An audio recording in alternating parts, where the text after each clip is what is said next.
I'll Okay, welcome again, everyone, for part two now of Soeren Schlichting's presentations here at the CTMP seminar series. Again, if you want to hear, Soeren is currently a full professor at Bielefeld University in Germany and a leading expert in high energy QCD. Okay, so he completed his PhD at Heidelberg University and has gone on to work as a postdoc in Brookhaven, was a Gold Harbor Distinguished Fellow. He held a position as a research assistant at the University of Washington and is also a recipient of the Zemanya Medal awarded by the Hungarian Academy of Sciences. So his interests include early time dynamics of heavy ion collisions and as well as non-equilibrium dynamics, which he's going to talk to us about today. Okay, so we are happy to have him tell us a little bit more after he told us about the basics of collectivity and heavy ion collisions. So today he's going to talk to us about the applicability of fluid dynamics far from equilibrium. And my understanding is it's got something to do with the small, with the small system, if I'm not mistaken. Yeah. Anyway, sorry, please take it over. Yeah, thanks a lot. Yeah, and welcome back, everybody. Or also maybe there's some new faces. It's a little bit hard to see because it's kind of small. Yeah, so today I'm gonna tell you a little bit more about collective behavior in heavy ion collisions and to what extent we can describe this using fluid dynamics. And so this is really based on kind of a body of work that was done together with Victor Ambros, who's a professor in Romania and a former student of mine, Clemens Wertmann. He's now a postdoc at Ghent University, and so this has been essentially going on for something like the last 5 years or so. But I think we have also made some recent progress here that's worth reporting.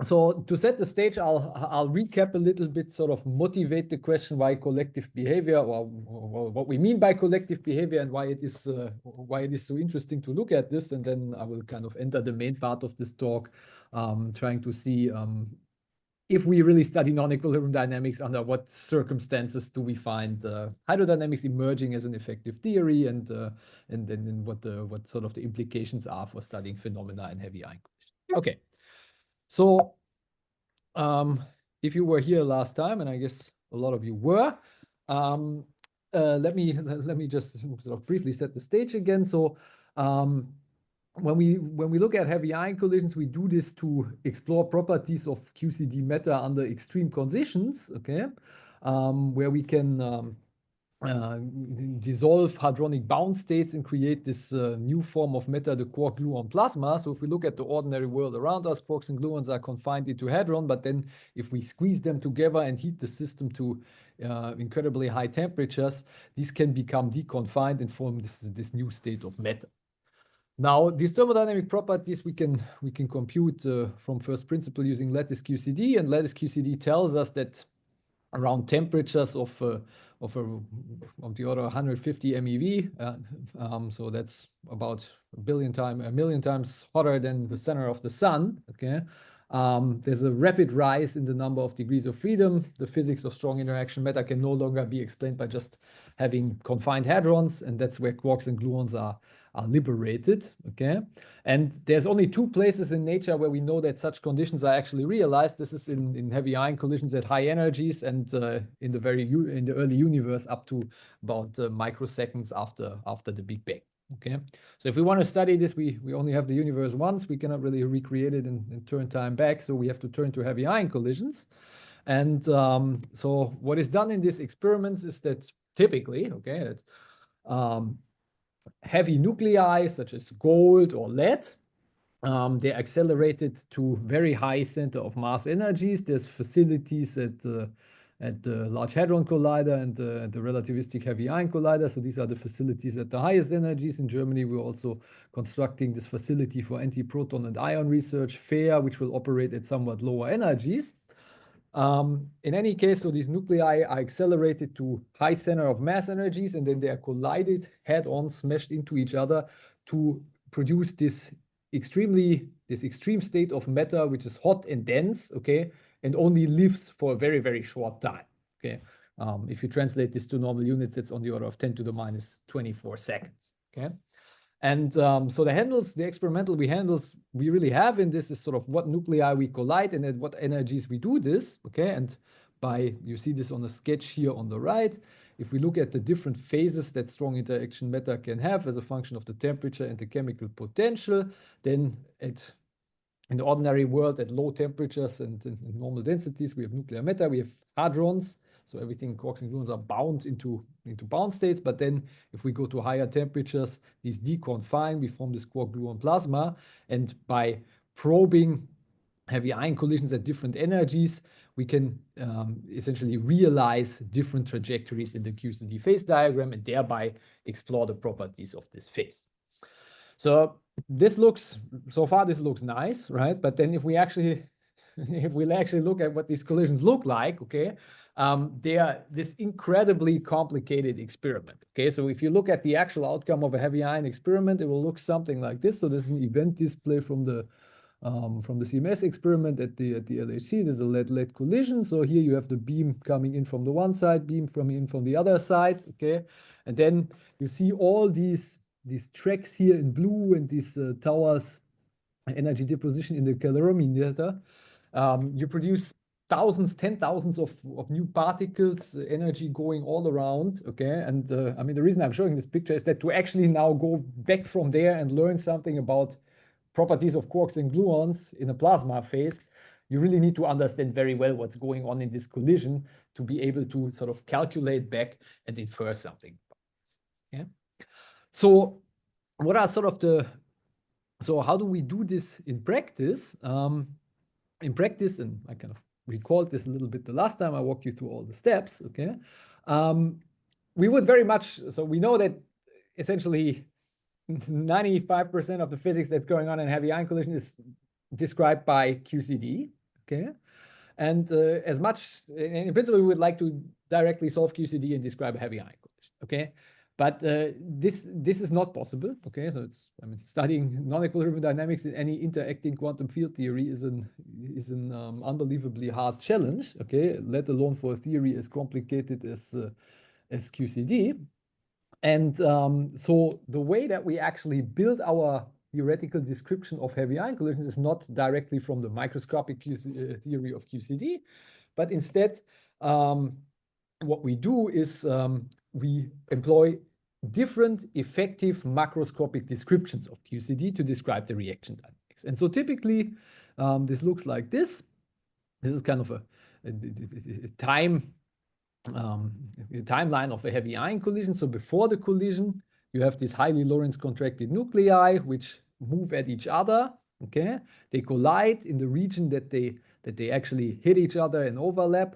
They deposit some energy and they create this quark-gluon plasma, which initially, this is a very violent reaction, is in a far from equilibrium state. Okay. Then, typically on a short time scale, this state begins to interact, thermalize, okay, and reaches a state where it's sufficiently close to equilibrium that we can describe its subsequent space-time evolution using hydrodynamics. Yeah? So that is then the hydrodynamic expansion of the quark-gluon plasma, and that lasts for about 10 Fermi over C, or this number that I told you, 3 times 10 to the minus 24 seconds. Okay. What happens is this plasma is created in empty space. Okay, it expands into the empty space. Thereby, it cools down such that at some point we can no longer sustain these high temperatures where quarks and gluons are deconfined. So eventually, the whole thing will recombine into hadrons. These hadrons can still interact with each other. Okay, so we model this by the free streaming and re-interaction of the hadrons, and that's then what finally reaches the detectors where we can observe. Okay, and so as I explained last time, typically we kind of have different effective descriptions that we patch together, non-equilibrium dynamics, hydrodynamics, and later hadronic interactions to then learn about how the reaction dynamics took place. Okay, and this is really very, very highly, so very, very successful. Okay, and sort of the centerpiece in this description is that in the intermediate stage, so for this about 10 Fermi over C here, okay, we can use hydrodynamics to describe the expansion of the quark-gluon. Okay, and one of the phenomena where we see this, and which is very nicely explained in terms of this hydrodynamic paradigm, is that of collective flow.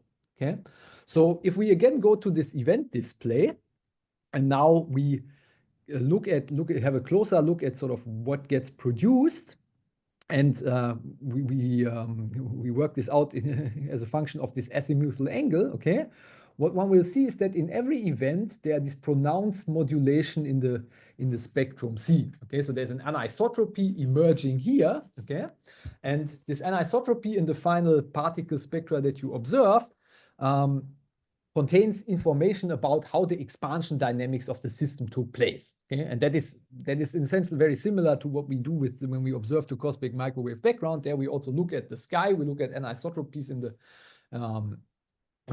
the sky, okay, and thereby learn something about the expansion dynamics of our universe. So here we do the same. Okay, we see these very pronounced modulations, and these are very naturally understood in terms of the hydrodynamic expansion of the QGP fire. So how does this go? So when we look at again at sort of how the collision takes place, then in the initial state where the two nuclei have collided, okay, they will deposit energy in the areas where they overlap, okay, and sort of in different events, you know, different nucleons inside the nuclei will hit each other or will miss each other, and this gives rise to kind of these typical patterns. So that's from an actual initial state calculation, okay, whereby we have this rather anisotropic in coordinate space profile, okay, where energy is created. Now, when this system is subject to a hydrodynamic expansion, what will happen is that the system has pressure gradients. Here, the pressure is higher than on the outside. You see these pressure gradients are anisotropically distributed, and gradients in the pressure in hydrodynamics lead to an acceleration of the fluid. So what will happen is that the fluid will expand more strongly, for instance, along this short axis as opposed to this long axis, but also there are kind of these fine ripples here, okay? And then once the particles are produced from the moving fluid, this anisotropy will also emerge in the final particle spectrum. Now, the way how efficient sort of this conversion of the initial geometry to the final flow anisotropy happens, this again is something that very crucially depends on the nature of the fluid you're observing. Most importantly, it depends on the equation of state, actually. So what is the pressure as a function of the energy density? Because the energy we have to work with, the pressure is then what QCD tells us the associated pressure is. Okay, but fortunately, this is something we know very precisely from the lattice. So this is, again, something we can calculate from first principles. The other thing it depends on real-time dynamical properties of the fluid, such as how important is dissipation in the fluid.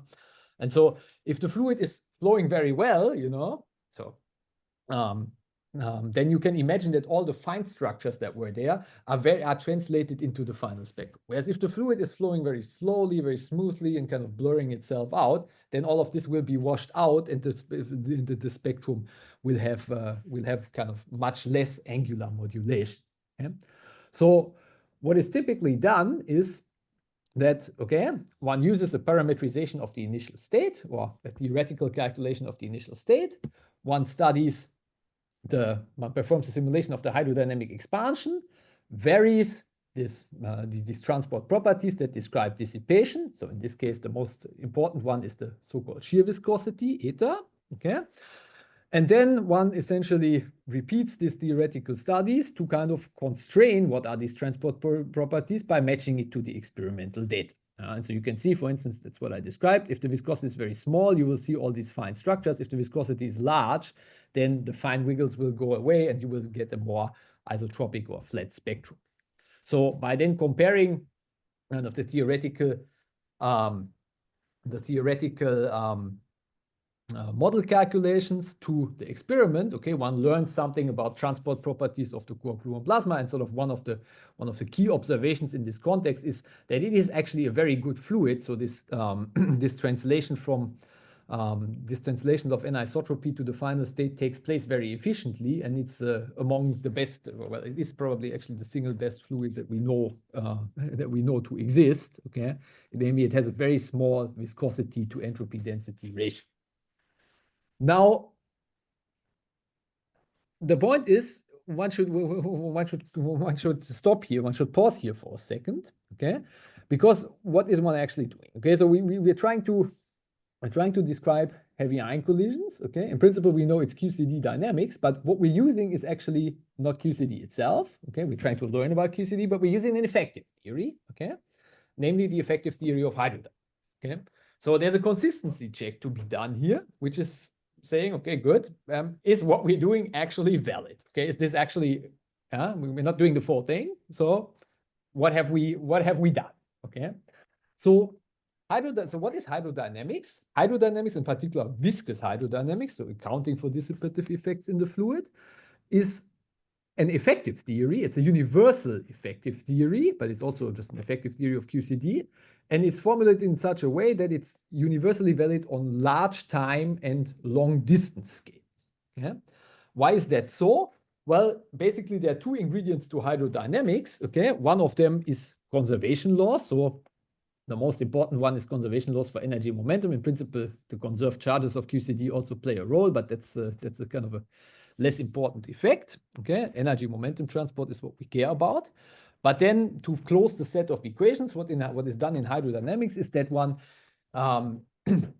expands the energy momentum tensor around local thermodynamic equilibrium. And this expansion is organized such that at leading order, one has just equilibrium properties. So for ideal hydrodynamics to be valid, the system has to be in equilibrium at every point in space and time, all times. Okay. But then there are corrections to that, which emerge due to spatial gradients of the system and the fact that the system has a finite lifetime that perhaps needs to go to equilibrium first. Okay, and sort of the way that this has kind of historically been done is that, well, okay, I mean, one used hydrodynamics and one saw, okay, this works extremely well phenomenologically. Okay, so we can describe, as I said, you can describe essentially all the soft physics observables that come out of RIC and LHC. You can describe using these multi-stage evolution models, which have hydrodynamics as the core component for the description of the core gluon. Yeah. But if you're kind of more theoretically motivated, you should say, wait a minute here. Yeah? I mean, these heavy ion collisions, and in particular, if you make the system smaller, so you study not heavy ions, not gold or lead, but you study smaller ions or maybe even just collisions of protons with each other, okay, then they produce a very small system, okay, which also only lives for this insanely short amount of time. Yeah? And you're using an effective macroscopic theory on long time and long distance scales to describe it. And so from that point of view, it's actually by no means clear that what one's doing here makes any sense. Okay, so that this effective description is actually applicable. Okay, and so what I want to do, so really to investigate this issue, one needs to establish a reason why this is so successful, or maybe this is in what range it is actually applicable, and to what extent, we can actually trust this and it's accurate, okay? Because otherwise, one is just getting lucky. Okay, so this will be kind of the sort of the goal of this talk, to get some insight on this question. So to set up, let me first kind of, I'll deal with this in two parts, okay? In the first part, I'll kind of address the question. Let's say we're really in a heavy ion collision. How do we go to a state from this violent initial reaction to where we are close enough to equilibrium that we can use hydrodynamics? And then in the second stage, I will also consider the aspect, how does this collective flow build up? Okay, and how does it also build up if perhaps the system does not come to equilibrium? Okay. And what can I learn about this? And this will be sort of more relevant to smaller systems then, which are shorter. Okay. So let's reinvestigate this issue of applicability to heavy of hydrodynamics in heavy ion collisions. Okay. And so for that, let's kind of go back to this timeline and zoom in a little bit more onto the first stage. Okay. So at the very beginning, I start with the colliding nuclei. Okay. And then really what happens at high energies is that these mostly pass through each other, okay? And they deposit a large amount of energy, which in principle, if I really do a calculation in high energy QCD, and you have some local experts in this in Cape Town, okay, you can actually calculate using effective theories of high energy QCD. Okay, so you can calculate the properties of what the system looks like right after the collision. This is sensitive to instance for instance, what are the parton distributions inside these nuclei and things like this. So there are uncertainties in this as well. Okay, but as a matter of principle, this is something you can calculate within high energy QCD. And the state you end up with is a state which is predominantly composed of gluons, simply because it's relatively easy to emit radiation, but it's also very far from equilibrium. Okay, so right after the collision, we shouldn't be using hydrodynamics. So there's got to be some dynamics, okay, that takes us to a state where we are close enough to equilibrium for this expansion around equilibrium to make sense. So how does this dynamics take place? Okay, and in a heavy ion collision, there's an important simplification we can make here. So we kind of already know from phenomenological considerations that this doesn't take too long. This takes about a Fermi over C or so. Okay. Now, if you think about a Fermi over C is a relatively short time scale in terms of all the scales in a heavy ion collision. For instance, over the course of this time, information can only propagate 1 Fermi. Okay. Compared to the whole system size, that's a rather small volume. Okay, so that's kind of the small cell somewhere in the center. Okay, and so what we can do to make our life a little bit easier is we can say that, well, okay, I mean, over the course of this non-equilibrium dynamics, really in large systems, one is only probing a small sub-portion of the volume, okay? And so we can essentially neglect all the dynamics that takes place in the transverse plane and only account for the fact that the system is, that the ions are moving apart at almost the speed of light and the system expands very rapidly longitudinally, okay? And so this is a nice simplification, okay? Because then this really allows you to do easy theoretical calculations and in study sort of just how does thermalization take place in a little cell like here. Okay, so how does this happen? And this is a question that you can actually investigate microscopically, not in full QCD, okay, but at least in weakly coupled QCD. And there's a sort of a beautiful microscopic pattern that emerges here, how such a system equilibrates. So what will typically happen is that right after the collision, okay, the particles that are produced sort of in the central region, they have large transverse momenta, but very small longitudinal momenta. And if they had large longitudinal momenta, they would kind of escape your central region of interest very quickly. Okay, so if you look at the phase-space distributions of gluons in this case, okay, what you'll find is typically this is highly squeezed with a small momentum in the longitudinal direction as compared to the transverse direction. So the system is highly anisotropic. Things preferably fly outwards to this side, whereas in this case, there's a very small motion in a co-moving cell. Okay. Now, the way that such a system thermalizes in QCD is actually quite unique. Okay. Or quite interesting, okay? Because basically what will happen is that these particles will start to interact, okay? And for soft momenta, these interactions will very quickly lead to an isotropic system, right? I mean, they scatter once, essentially your momentum gets redistributed. But if you have a highly energetic particle in there, okay, then sort of a soft typical scattering will not do much, okay?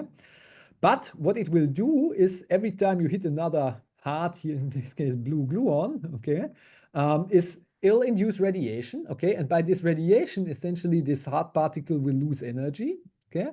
And so you see after some time, hard particles sort of cease to exist, okay?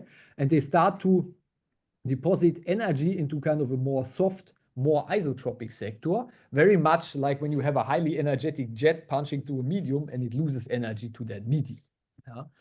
Okay, and you can iterate this you can iterate this in time further until at some point, essentially, this jet starts to break up more or less quasi-democratically into softer and softer constituents, and all the constituents of the jet or of this highly energetic particle in the beginning have become soft, and that's actually when the system has thermalized. Or, well, not really fully thermalized, but has become sufficiently close to equilibrium for hydrodynamics to apply.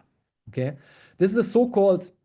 This is a beautiful microscopic picture. It's very unique to kind of the way that that QCD deals with this, because the fact that you have both radiative and sort of just elastic processes is a particular pattern of non-abelian gauge theories, or QCD. Yeah. Okay. Now, what we want to understand though is how does this relate to the question that we have, namely whether or not we can use hydrodynamics. Okay, and so for this, we have to again check, what are the assumptions underlying hydrodynamics. Okay, so hydrodynamics describes macroscopic evolution of the energy momentum tensor, and it's based on an expansion around local thermal equilibrium that we set. Okay, and there's essentially two scales attached to this. On the one hand, there's a typical time scale. Okay, did the system have enough time to reach equilibrium or to maintain proximity to equilibrium? This is something you can quantify by the by some kind of Knudsen number. And then on the other hand, there's this, if I characterize the current state of the system, I can ask, okay, if I look at the energy momentum tensor of the system, how big are the non-equilibrium contributions to that compared to the equilibrium contribution? Okay, and that's something very easy to check. Yeah? So I told you at the beginning, the system is very anisotropic. So for instance, the pressure along the beam direction will be very small compared to the pressure in the transverse direction. And so a key question is to understand how does this go towards a state that is sort of more equal.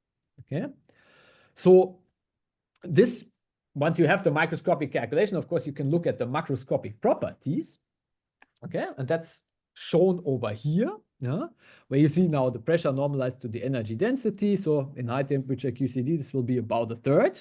Okay, plotted as a function of time. So here it's a scaled version of the time. I'll say more about this in a second. Okay, and so what you can see if you follow, for instance, here the QCD kinetics curve, that that you see at the beginning the system is very anisotropic. Okay, but then after some time, the pressure starts to build up and sort of smoothly goes towards equilibrium.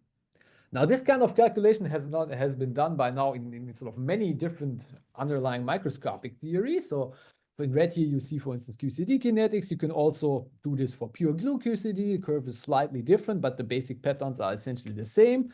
You can study this in strongly coupled super Young-Mills theories via holography, or you can do very simple kinetic models, just like the relaxation time approximation. And it turns out that if you compare all these different theories in the appropriate way, they'll actually give you a very close answer, okay, where basically you find that the equilibration is controlled by essentially one rate, which is an equilibrium relaxation time. That's determined by the viscosity of the system. That kind of takes into account the coupling strengths, whether the system is weakly coupled or strongly coupled. That will change the viscosity. And the dimension full scale, which is simply the temperature of the system that you have at a given instance of time. Yeah?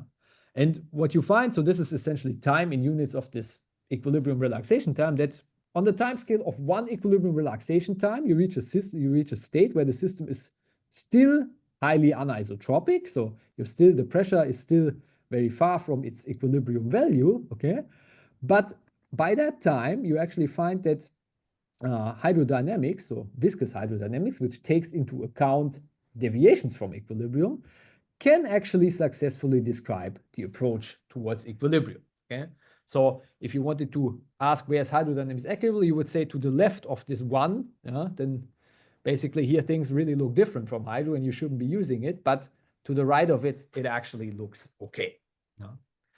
You can turn this back. So that's what I just said. Okay, so you find that this theory is actually surprisingly effective. So it works actually really far from equilibrium, even though you've expanded around here, right? You're significantly away from this. Still, it seems to work. Okay, so actually this expansion parameter, if you look at it, is of order 1 at this place still. okay? Yet it seems to work, and you can determine sort of what are the typical time scales that this would correspond to in a heavy ion collision. So we said this happens after approximately 1 equilibrium relaxation time. And if you use phenomenal, so if you use typical values for the viscosity and the temperature that you reach in heavy ion collisions, you will find that this is about 1 Fermi over C. Okay? So at least for this kind of problem of studying, what happens in a heavy ion collision if I neglect all the expansion dynamics and so forth, and just look at the system in a little cell in the center somehow. Yeah? Then it really seems like, okay, there's a first Fermi where I should be worried, okay, and hydrodynamics should not be used, okay, but then afterwards, there's still 10 Fermi of evolution going on, and there the tool works. Okay. However, okay, in doing this, of course, I have simplified the problem a lot by just looking at this small cell in the center. Nevertheless, okay, this is already useful, okay, because you can then basically now start to take these results. You can say, okay, well, look, okay, let me just take for the first Fermi over C. Let me take this microscopic description. Let me describe the system cell by cell. Put together all these cells, okay, and then I can really describe the dynamics of the collision from beginning to end, okay. So I start with a calculation of the energy deposition.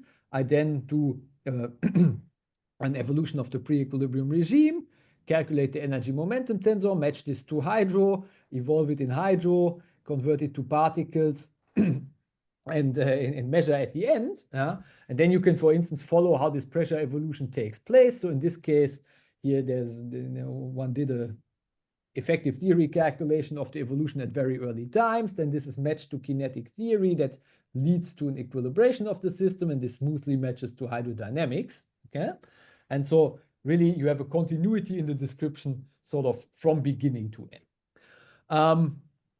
We did this quite some time ago, okay, and that's nice to do. Yeah.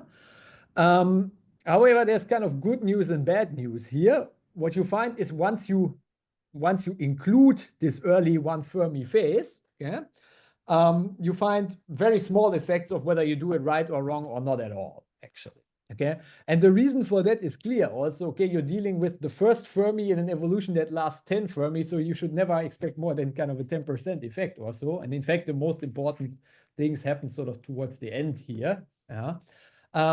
And that's great, okay, because it tells us if we want to learn about, properties of the hydrodynamic phase or of the gluon plasma close to equilibrium, we are not super sensitive to the expansion at the very early stages, okay? But it also means that if we actually want to learn about, and that's, what I find even more fascinating, how does high energy QCD behave out of equilibrium? That's just much richer territory. Then it's very hard to get experimental access to this from studying the outcome of heavy ion. Okay, so what knobs can we turn?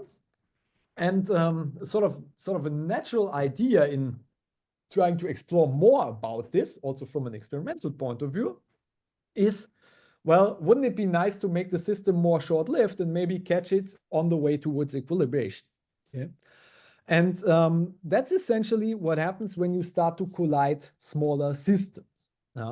So if you make a system smaller, okay, what will happen is we'll kind of expand, it'll fly apart more explosively, okay, and thereby it will kind of cool down more quickly, interactions will cease to exist more quickly, and the system is just much shorter lived, okay.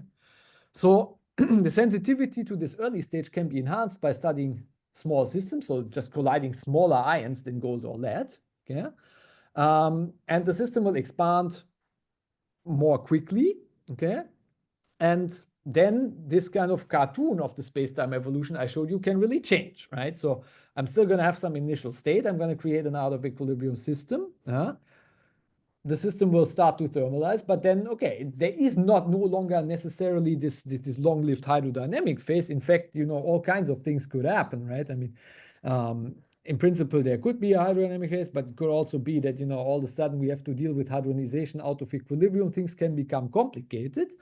But what we would like to understand is then good. I mean, if we go and we measure the same standard things, and the same standard things like flow have been measured in these small systems, is there an effect if, you know, the system evolves out of equilibrium for a long time? Can we still use our old model, or under what conditions can we actually use the old model, which has hydrodynamics as the core component?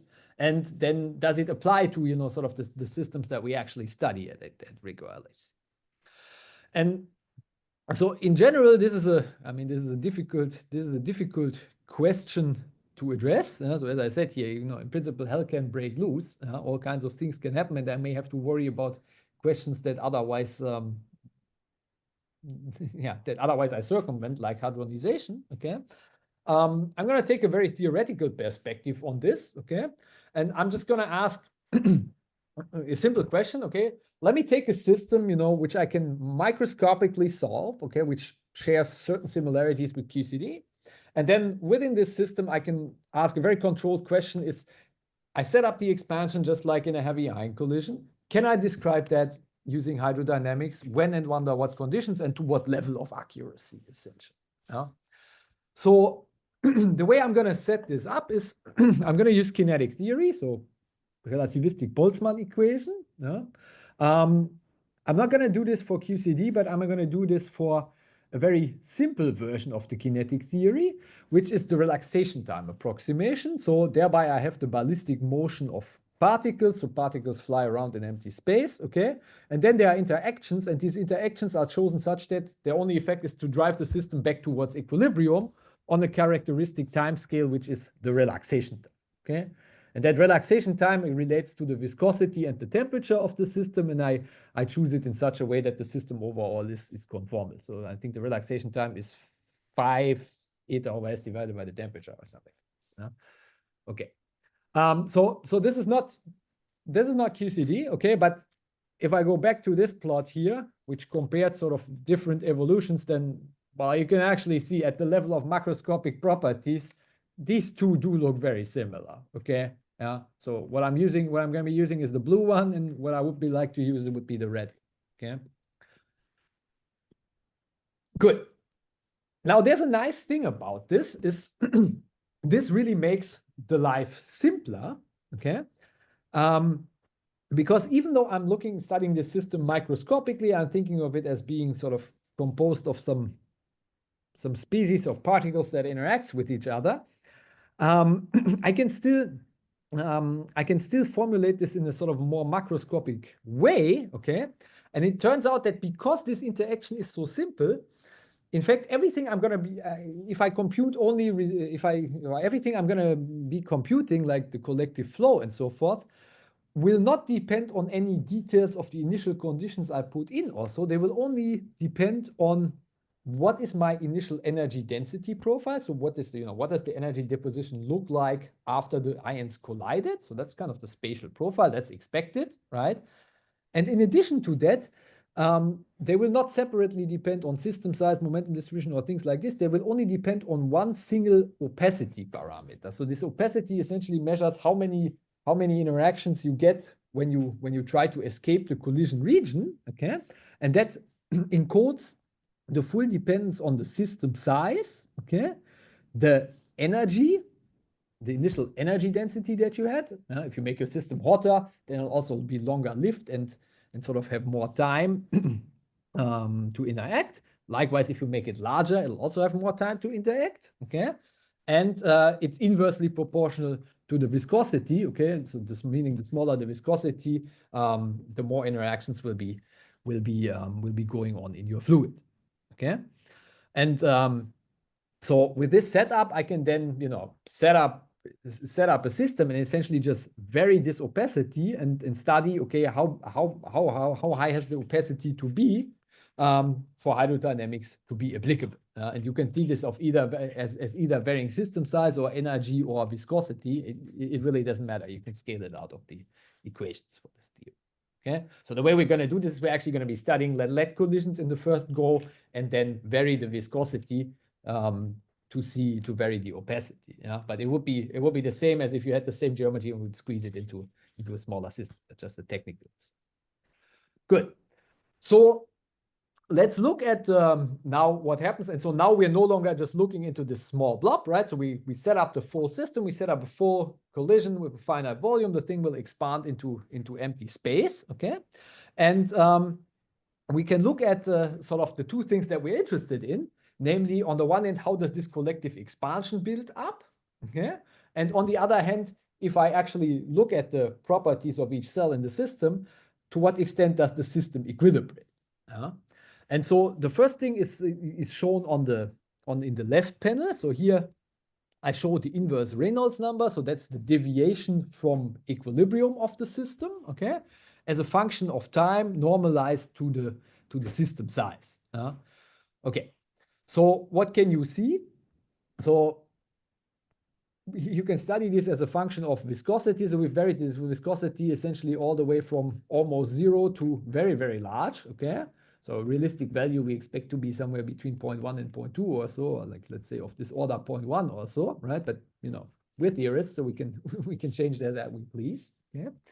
And you see, okay, that the degree of equilibration that you reach strongly depends on the viscosity, so on the opacity of the system.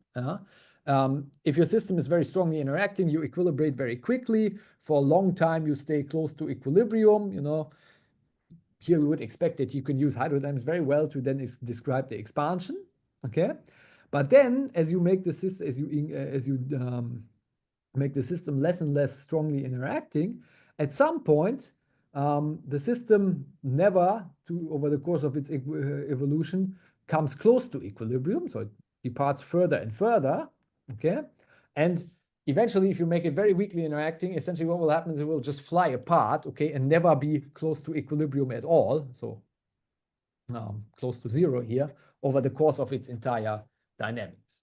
So at some point in this transition, we would expect hydrodynamics to break down. Now, what's interesting about this is if you now study what you're actually measuring at the end, which is the anisotropic flow of the system, then there you don't see anything about this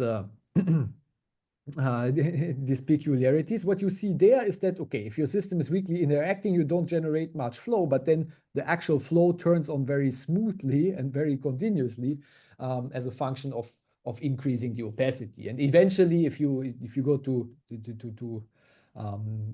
very large opacity, to almost 0 viscosity, you actually reach the limit of ideal hydrodynamics.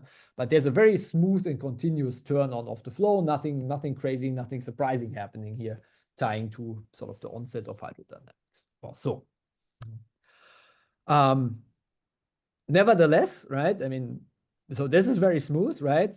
What actually happens internally in the plasma is, so to say, very different depending on the opacity that you are at. And that should also affect how you describe it theoretically.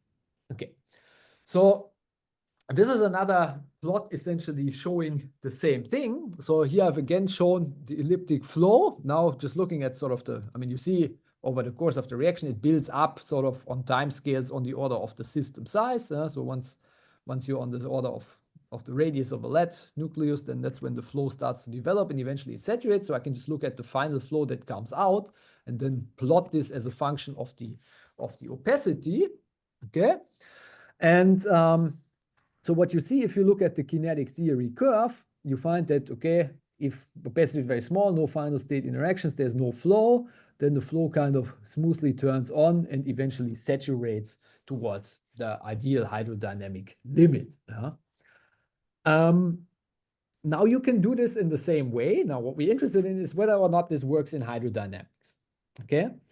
And this is not actually so easy to set up, okay? I'll comment on this a little bit more, okay?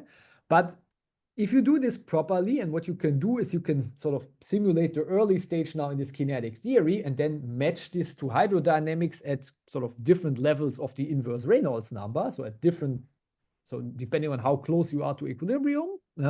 If you do this when you're very close to equilibrium, you'll find a very good description. So you'll find this dark red points here, which really follow this kinetic theory curve extremely well, okay? But at some point you reach opacities where you never get that close to equilibrium, and so this just stops there, right? if you extend this a little bit further, you say, well, okay, let me go a little bit further away from equilibrium. You did a little bit poor. You can go a little bit further, but you do a worse job, slightly, okay? If you close your eyes completely and you say, okay, I'm just gonna run hydrodynamics no matter what, okay? You end up with something like the purple curve here. If you do this the right way, okay, you can actually, again, match this reasonably well for large opacities, but then there's a range where this just makes no sense anymore, okay, and you completely, I mean, so this is the percentage deviation, you just completely, you completely miss the right phenomenon, okay? So this was done by varying the opacity. Another way of doing this is I can also look at, I mean, stay at a fixed viscosity, in this case, sort of a realistic value, and then just sort of vary the system size by looking at central collisions of lead nuclei, or collisions where they hit sort of more and more at the edge. So this is grouped here in the centrality classes. So here you have the ones where they hit bang on, okay? So in this case, you have an opacity of about 10. And so there, also if you look here, this kind of works well. So again, if you compare hydro and kinetic theory, it works well, okay? But then as you go to the sort of more peripheral collisions where the system becomes smaller, the opacity becomes smaller, then you start to see deviations, and in the most peripheral ones, the deviations are on the order of sort of 10%. Yeah. So what this calculation shows you very explicitly is that, okay, if you set up a microscopic calculation, try to describe a heavy ion collision, let's for a realistic value of the viscosity we have, then this actually works, okay, for up to, let's say, semi-central, maybe not the most peripheral lead collisions, okay.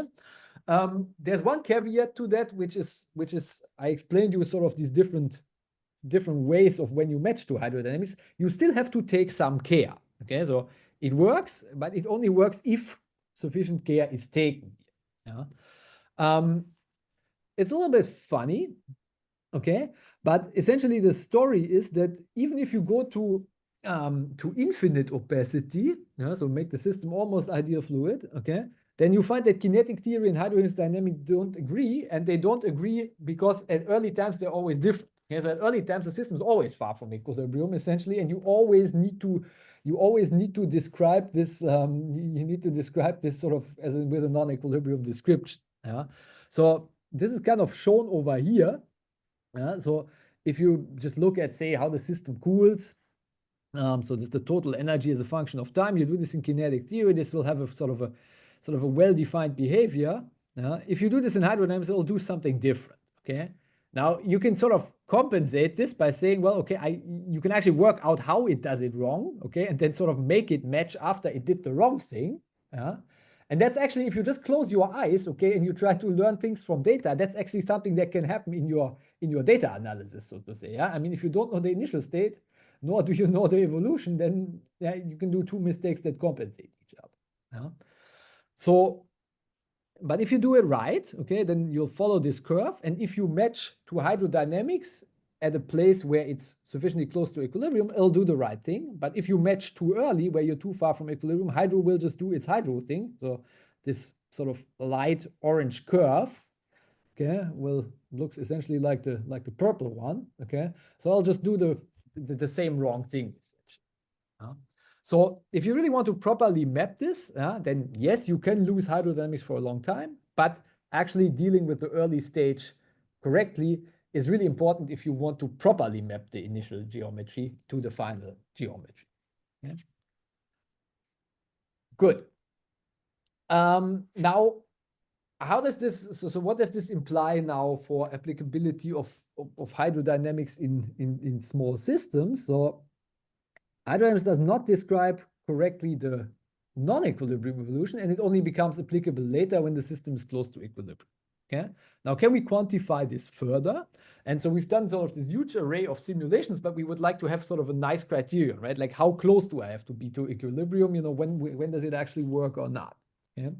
And so indeed, what we found in analyzing this is that what determines is not some fixed time or something like this, but really a criterion you can derive is based on this inverse Reynolds number. Yeah? So no matter what the viscosity is, so let's say your viscosity is small, or let's say your viscosity is large, if you only match once you're sufficiently close to equilibrium, then you see you will always stay close to this curve. For instance, if you were to match at a fixed time, you would say, oh, for 0.4 Fermi, this is early if you're a phenomenologist. Well, that's true if your system is very strongly interacting, but if your system is more weakly interacting, then, well, this actually deviates quite substantially. Okay, so across all these different centralities and system sizes and viscosity, essentially, the story that we find here is that hydrodynamics is applicable close to equilibrium. An estimate that you have to use for the proximity to equilibrium is this inverse Reynolds number of about something like 0.75. So with this, I think you are about 10%. You have maximum 10% deviations for the energy flow that you determine.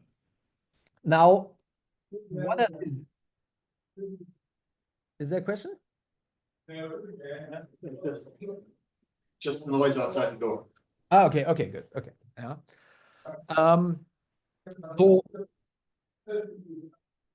what does this now what does this mean in terms of using hydrodynamics in small systems? Well, I showed you in the beginning, so you can go back to this curve essentially, right? So here we had the evolution of this inverse Reynolds number as a function of time, essentially for different opacities. And so if you put the critical one in here, we said this is a 0.7, this is something like this. Well, then there are some systems where you can use hydrodynamics very early, right? But there's also some systems which never equilibrate, okay? Basically, because they'll fall apart, they'll expand into empty space, get dilute, and fall apart before they've reached a sufficient degree of equilibration. Okay? And so you can compare these time scales and sort of come up with a dynamical phase diagram, let's call it, for applicability of hydrodynamics. Okay, and so what you should compare is the time scale it takes for the system to equilibrate. So this is what we call tau hydro here. Okay, with the time scale for the transverse expansion to set. So if you do this in a lead-lead collision, okay, then you find that the time scale for the transverse expansion to really take place is actually very insensitive to the opacity or viscosity. It's basically just set by the system size. So it's about 10% of the system size. That's when you start to build a significant transverse expansion. Okay. So this line marks the transition from expansion to essentially expansion negligible. Yeah.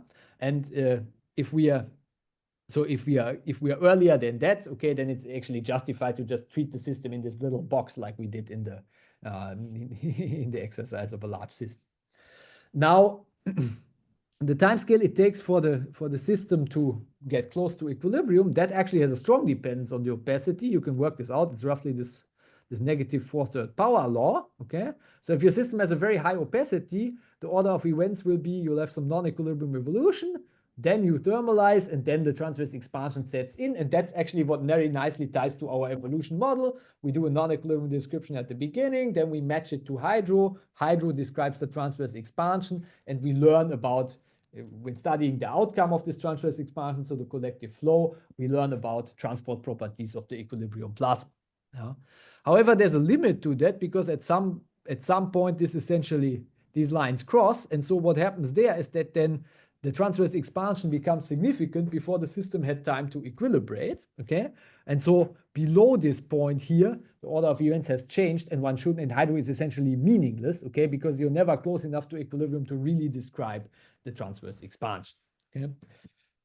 You can set up the same thing for doing this as a function of centrality. You find essentially the same thing. You have a time scale for equilibration of the system, time scale for the onset of transverse expansion. In this case, there's a slight dependence here. For central collisions, you have a non-equilibrium regime, you equilibrate, and then the transverse expansion sets in. So there we can very nicely learn about viscosity and things alike, okay? But then moving out to more peripheral collisions, essentially expansion starts to take place before the system is close to equilibrium, and one should get increasingly worried, okay? And the opacity you get out of this is something between 3 and 4. And so if you ask yourself, what does this mean, opacities 3 and 4? Well, then in central lead-lead collisions, this is if you estimate it, this is something that you get. So if you say, I look at a lead-lead collision, then my typical system size is something like 6 Fermi. My typical energy is per unit rapidity something like 4 TeV.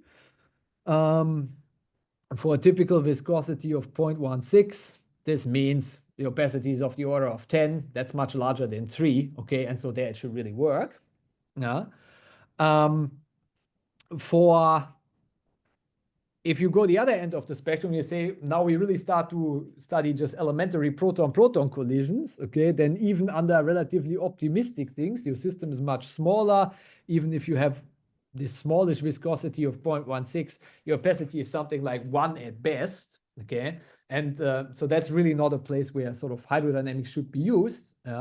If you use it, okay, you're gonna get something, but again, right, so you're describing the dynamics incorrectly, so you can make up for it with an incorrect initial state as well. But there's sort of multiple mistakes going on, and there's really no theoretical justification for doing so. Now, what is interesting about this as well, and that's another thing that you learn, is that you can check this out for sort of various different nuclei, okay? And of course, what's interesting is to see, okay, let's say I'm in a regime where I have hydro. Can I kind of probe this regime where it's expected to break down, okay? And can I learn something about that, okay? Because if I really go to the regime where it's, you know, where I'm far from hydro, then that's going to be very complicated, and I should revisit the whole model, okay? But penetrating into the regime of where it breaks down and seeing how it breaks down, that would be very interesting, okay? And it turns out that this regime of sort of opacities around 3 or so is actually something that you probe in colliding nuclei which are about as big as oxygen, okay? And the interesting thing is this has been done already at RIG, okay? And this is gonna happen at the LHC this year, I think. So there will be data on this, and I believe that this data will actually fall very much into this regime where we should start to see hydro breaking down. Now, the question then is, how can we, or is there a way that we can make use of this in the best possible way? So the problem generally in this is, and I explained this in the very beginning, if you just measure the final anisotropy, then this final anisotropy is a combination of what is the geometry of the initial state and how does the system respond to this. And actually, to pretty good approximation, the anisotropic flow that you measure, so this Fourier coefficient V2, is linearly proportional to how anisotropic your system was in the beginning. And then there's a response coefficient associated to that. But this response depends on how opaque your system is. So in ideal hydrodynamics, this would be a number, just some ideal response to the system. Whereas, for instance, in very small systems, okay, what the actual opacity is would have a big difference, because if there's no interactions, there's no flow. But if there's one interaction, that makes all the difference in the world. And so at small opacities, you have a linear dependence. Now, so the general problem is, if you don't know the geometry, or if you know none of the two, you can only constrain the product. So you have to know, either one, or you have to find something that actually discriminates. Now, in a in collisions involving protons, this is a delicate task. Okay, so if you study proton-proton or proton-lead also, the geometry is actually determined by kind of how the proton fluctuates on an event-by-event basis, and sort of what the structure of the proton looks like. And that's something we don't know very well. In collisions of oxygen nuclei, it's a little bit better, okay, because there's kind of the nuclear structure of the oxygen isotopes that determines this. But also, I mean, also there are uncertainties in there that you can accommodate. Nevertheless, okay, the strongest influence that you have is not so much the uncertainty on the nuclear structure, but it's kind of the response, okay? And so we went ahead and actually really did kind of event-by-event simulations where, you have all the fluctuations of the positions of the nucleons, you collide them, and you measure the flow that comes out, okay? And we did this again, sort of scanning from 0 to infinite opacity, okay? So this is then really, the measured elliptic flow that you would get. If the system is very weakly interacting, okay, you get nothing, okay? If it's close to an ideal fluid, you get this sort of maximal flow that you can get. And in between, you can get anything else, essentially, depending on the viscosity of the system, or alternatively speaking, depending on the opacity that you have. Now, you can not only look at so you can look at kind of the fluctuations of this. So the way you do this is you quantify the flow in terms of cumulants of this flow coefficients. Okay, and so you can look at the average of V2 squared or the average of V2 to the fourth power, essentially. So average V2 squared is shown here. Average V2 to the fourth is shown here. Now, of course, for the fourth order coefficient, okay, you have a you have a stronger dependence on the response coefficient. So you kind of see these larger variations here. Okay. But what is nice is that so by studying these collisions simultaneously, both at RIC and the LHC, you can actually determine a handle on how you could possibly differentiate between what comes from the geometry, so what comes from the initial geometry of the system, and what comes from the response. Now, why is this so? Okay. Now, if I take two oxygen nuclei and I smash them together at RIC energy and I smash them together at LHC energy, the oxygen nuclei are still going to look almost exactly the same. Okay. There's slight differences there. Okay. Slight difference in the way that they deposit the initial energy, but it's going to be very similar. Okay. What this means is that the geometry that I see is actually the same. Okay. But if I do it at LHC, I'm going to deposit more energy in there. I mean, I have a high energy to start with. I get a hotter plasma to start with. Okay. And this will affect the efficiency with which this is converted eventually into flow. Okay. And so we did this calculation. So if you notice carefully here, okay, you will see two lines for each viscosity. Okay. You'll see two pairs of symbols, essentially, okay? The lower one is for RIC energy, and the higher one is for LHC energy. So at LHC energy, yeah, I have more energy in the plasma, okay? So I have a larger opacity, things can interact a little bit more strongly, and this will give rise to larger flow, okay? Now, how big that difference is, again, depends on what the opacity is I'm currently working at, okay? Because if I'm close to ideal hydrodynamics, it doesn't matter if my system lives a little bit longer or not, right? I mean, I'll have infinite number of interactions already. So if I have one more, that's the same, okay? But if I'm in a regime where I only have very few interactions, then one interaction more or less makes all the difference in the world, okay? And so at high opacity, I see very little difference, whereas at low opacity, it really can have a big effect, okay? And so the idea is then you can disentangle actually the actual response from the geometry by basically comparing the measurements of the from RIC to LHC. Okay, so if you just look at ratios of these few occlusions, this is a way to cross-check.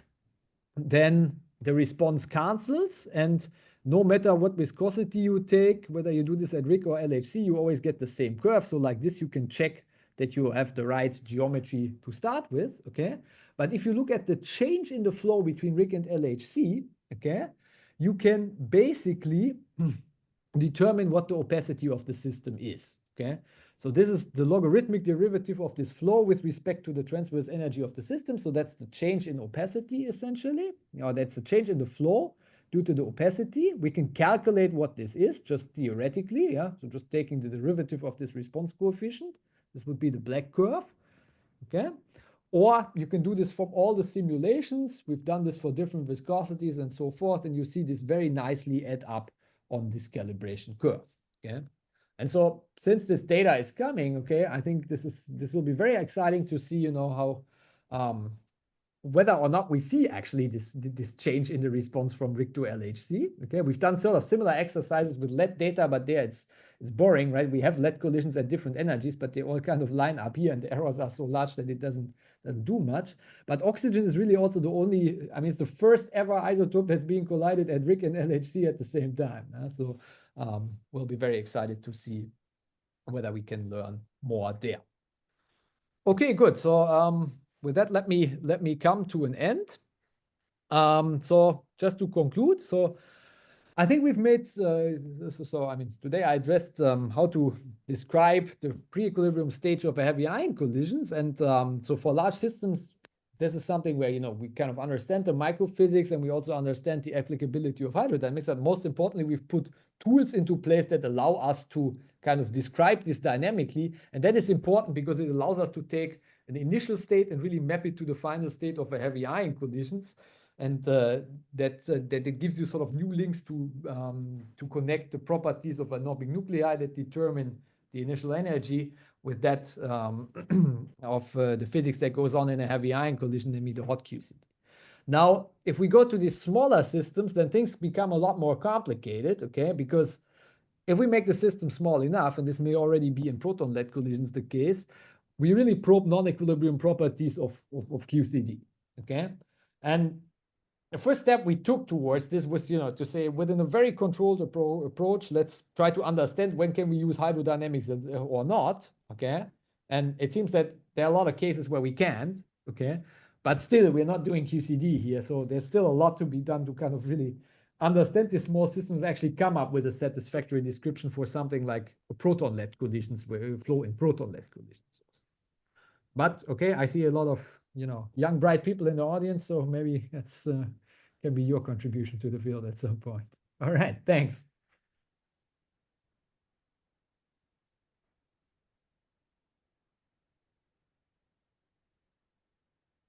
I don't hear the sound, by the way.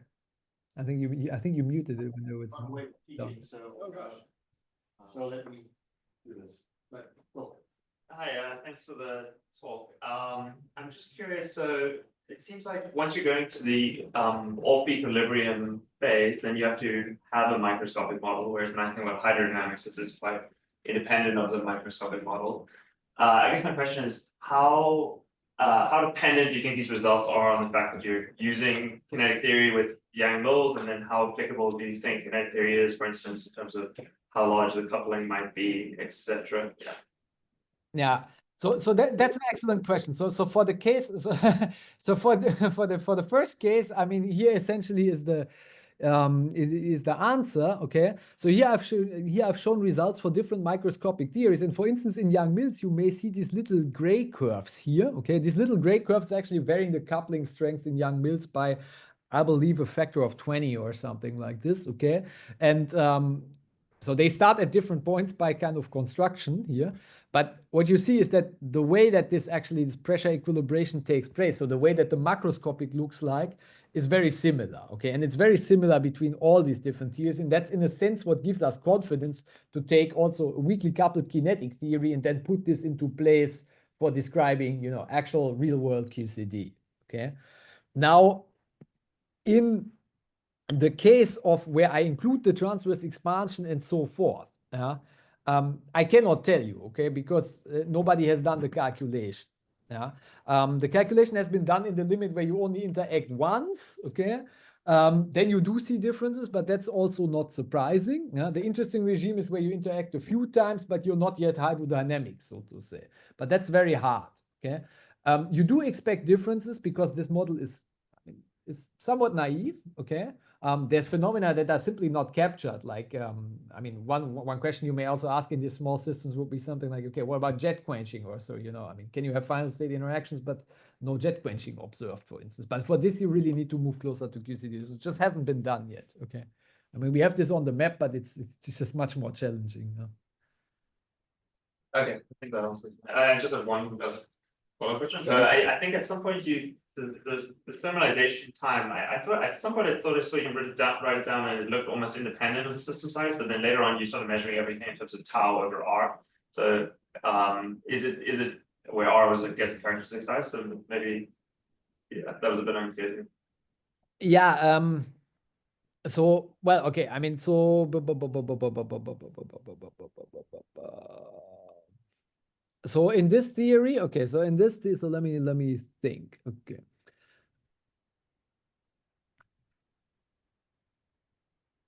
So if you go, so what is correct is that if you go to the limit where thermalization is quick, okay, then it becomes independent of, so then it becomes, so then the time it takes to equilibrate becomes independent of system size by this logic that you can just kind of treat it cell by cell, okay? Now, what has been done here in practice is that we always stick with the same system and we vary the viscosity. So the radius in all these calculations is the same, okay? And then by making the viscosity smaller, you kind of move it to the left, yeah?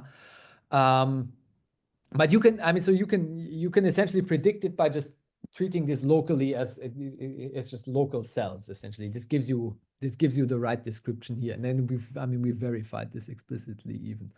So it's true that it's kind of, I mean, that it's independent of system size as long as it happens sufficiently before transverse expansion takes place, okay? And to judge when transverse expansion takes place, this is about 1/10 of the system size or so, yeah?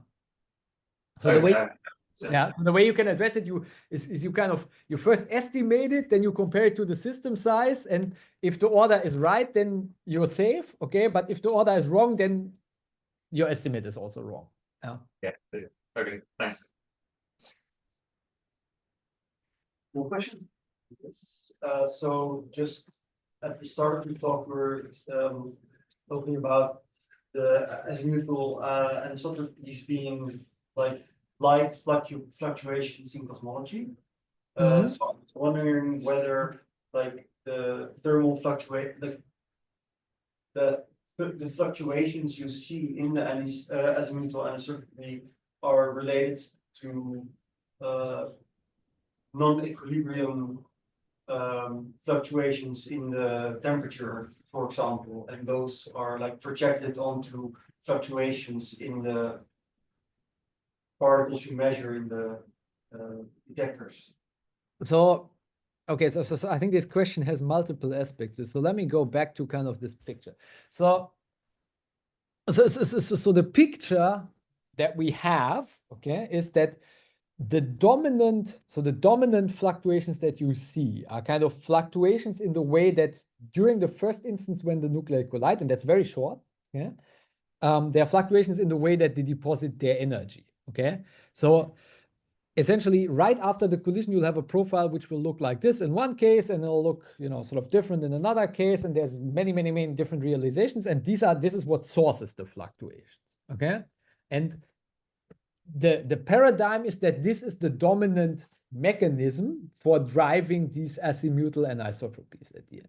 Now, there's further effects, okay, that are theoretically much less understood. For instance, even, so the system evolves, but then even in the plasma, there are fluctuations in the evolution, right? There's thermal fluctuations in the system and so forth. And this also contributes to the fluctuations you observe at the end. Whenever you measure fluctuations, you get all kinds of fluctuations, okay? This is less well so you try to construct your observables in a way that you mostly tie back to the fluctuations that you had in the initial state, okay? But you cannot fully eliminate other things that happened along the way to contribute to this. Okay, but the best understanding is that this is a small effect. You do this, for instance, by measuring in kinematically the separate regions. Yeah, you measure something that's essentially evolved independently from from different regions in space-time, so to say, and then you only tie back to the initial geometry that was there in the very beginning. Yeah.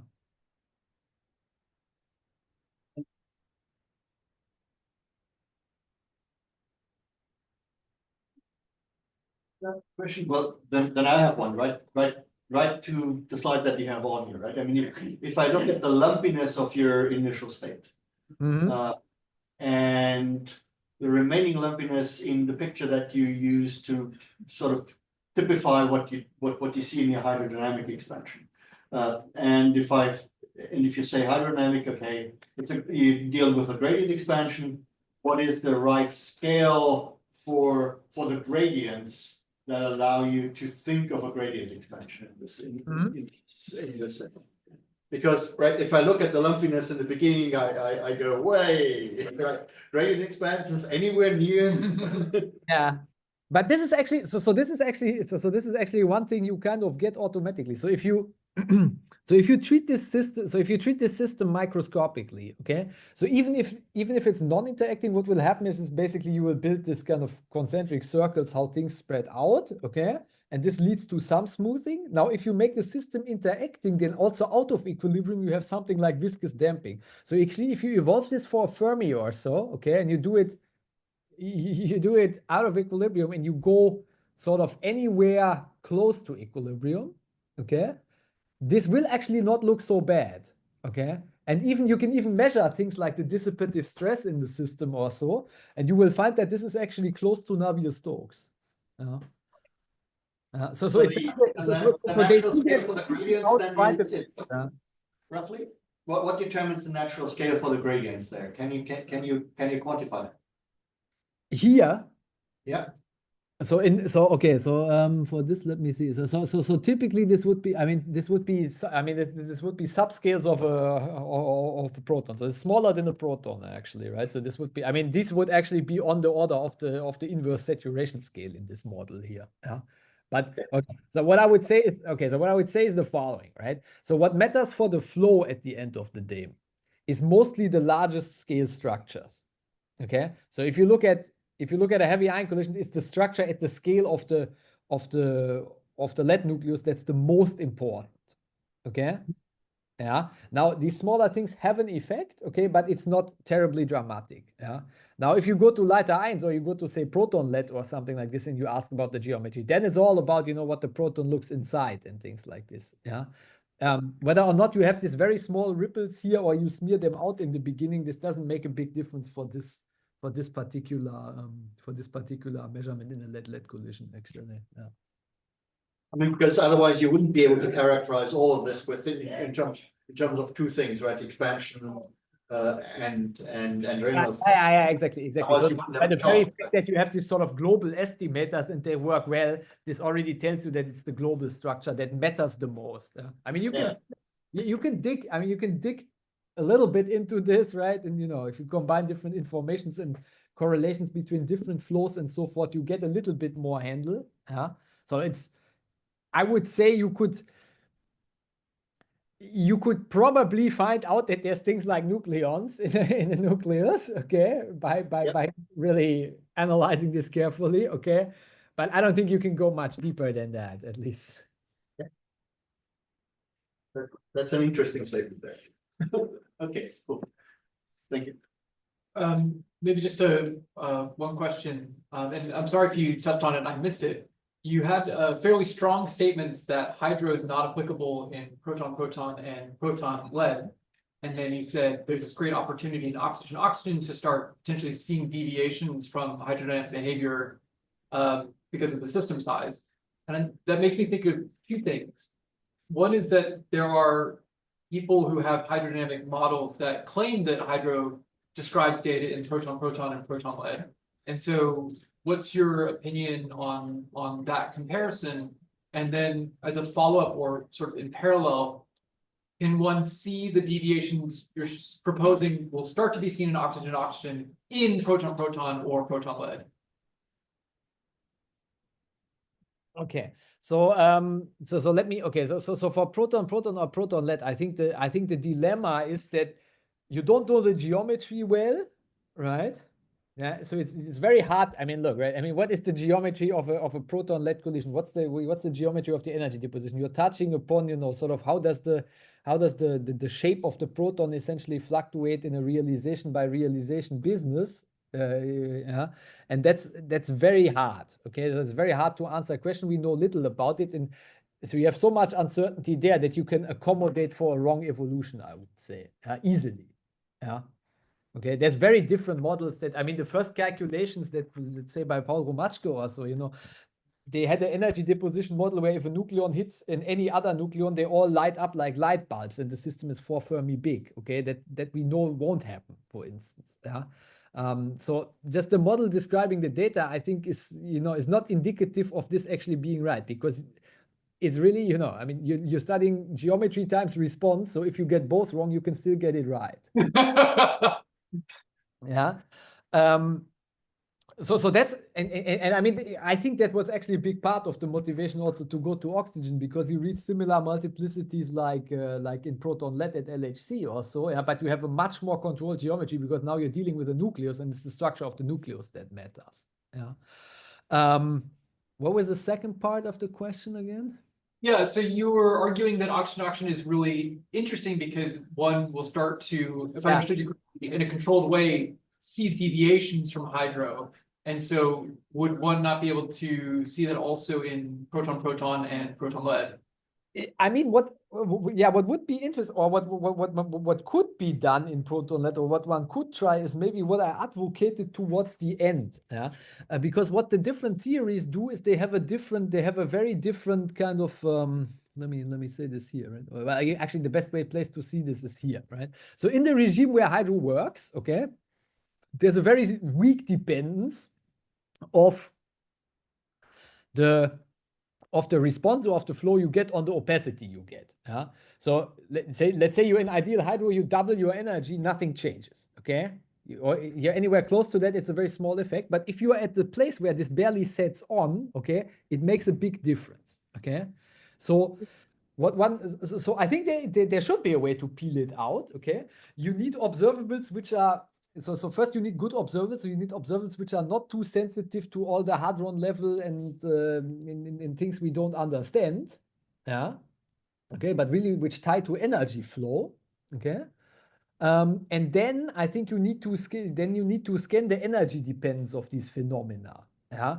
Because if you scan the energy dependence of and you check whether you can reproduce that. Okay. Because then you have the same geometry in both systems and you need to describe the change in the response. Okay, so not look at the response itself, because response times geometry, you get both wrong, you can get it right.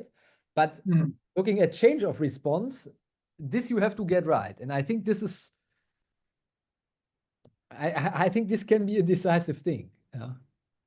So just to be, but at the same time, you have to, I mean, at the same time, look, right? I mean, if your thing looks like this and you're hadronizing under non-equilibrium conditions and whatnot, yeah, God knows what's going on.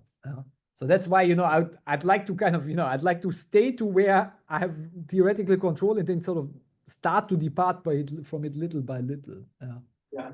And sorry, just to be clear, you mean by energy dependence, you mean root S dependence, yes? Yeah, square root S dependence, yeah. Yeah. Okay. Yeah. So the logic is higher square root S leads to higher energy density in the plasma, leads to kind of, things happening faster, more interactions going on, right? And then that will give more flow. Yeah. Very good. Thank you. Thank you very much. Any more questions in the audience? Well then, thanks again. Yeah, thanks. I feel I learned something today. Thank you. I'm happy to hear that.